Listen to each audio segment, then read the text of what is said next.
Hello, I'm Matt Robinson with your SCV NewsBreak for Thursday, May 19th. A 10-year-old sustained minor injuries after being struck by a car near Fair Oaks Community School Thursday afternoon. The collision occurred around 3:30 p.m. and first responders were at the scene in minutes.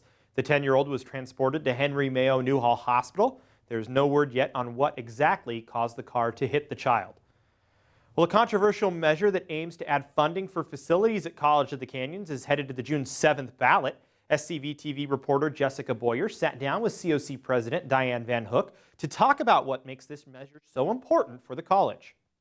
Measure E is a bond measure that the Board of Trustees voted on March 9th to place on the June ballot. Measure E would fund modernizing old facilities on this campus in some of these cement buildings that were built in the early 70s, and disciplines across the campus utilize those facilities. So while we have tried to do the best we can with infusing equipment and technology, it's hard to do that in buildings that were designed in the late 60s. A lot has changed. We have a fabulous nursing program, but the challenge is we don't have enough facilities to accommodate the students that want to get into the nursing program, and we also don't have facilities to offer some of the emerging fields that are commonly offered elsewhere, such as physician's assistant training, a physical therapy assistant, radiological technician.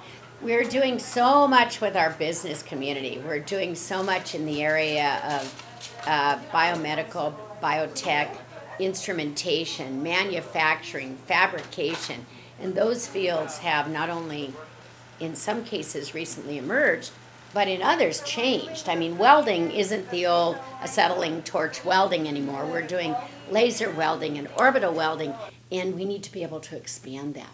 As far as parking goes, we plan on adding 8,000 spot parking structure on this campus. On the Canyon Country campus, Measure E would fund 80% of the build out of that permanent campus. We have 6 permanent buildings, structures that are planned out there, and those buildings would increase the capacity of the Canyon Country campus threefold over what is currently possible. When you add more classrooms and you add more seats, you reduce the wait list.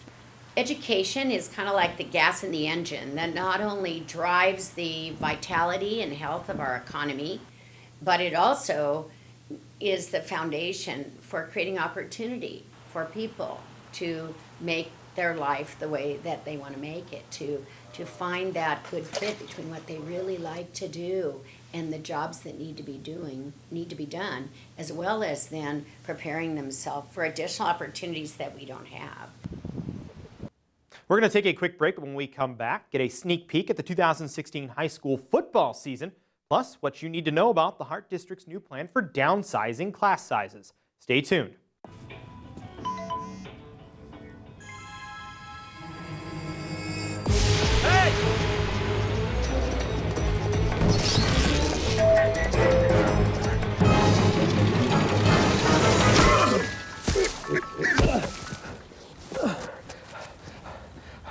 So, same time next week?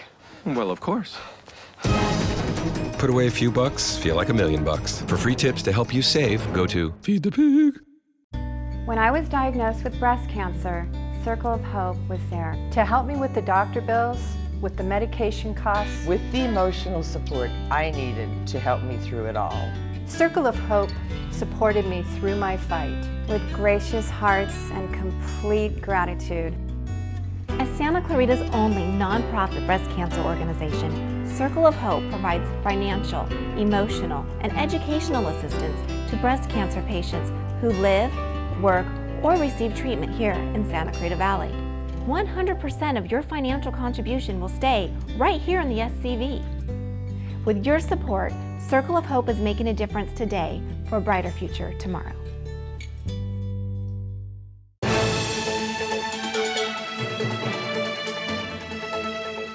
Welcome back to SCV NewsBreak. The William S. Hart School District says they will be downsizing classes for the 2016-2017 school year. Classes will have one less student in the fall, due in part to a recovering economy, a decrease in enrollment, and a higher student-teacher ratio. Well, the Santa Clarita Valley got its first glimpse at what high school football in 2016 might look like as West Ranch hosted its first passing tournament this afternoon. Golden Valley, Valencia, and West Ranch joined Eastside High School on the field to get some offensive and defensive work as each gears up for their summer workouts. The Vikings are the 7-time defending Foothill League champions, while Golden Valley and West Ranch will both see changes coming into 2016, as the Grizzlies will no longer be considered the league cupcake after being their first league win last year, while the Wildcats will have a brand new head coach in former Canyon headman Chris Varda. Now turning to weather, highs were in the mid-70s on Thursday. Overnight, some clouds should roll in as we see a 40% chance of rain in the forecast. Friday will be cooler with highs in the 60s as weekend temps will reach the low 70s through Sunday. Well, that's all for your SCV News Break. For more local news, you can log on to hometownstation.com or scvnews.com. I'm Matt Robinson. Thank you for watching.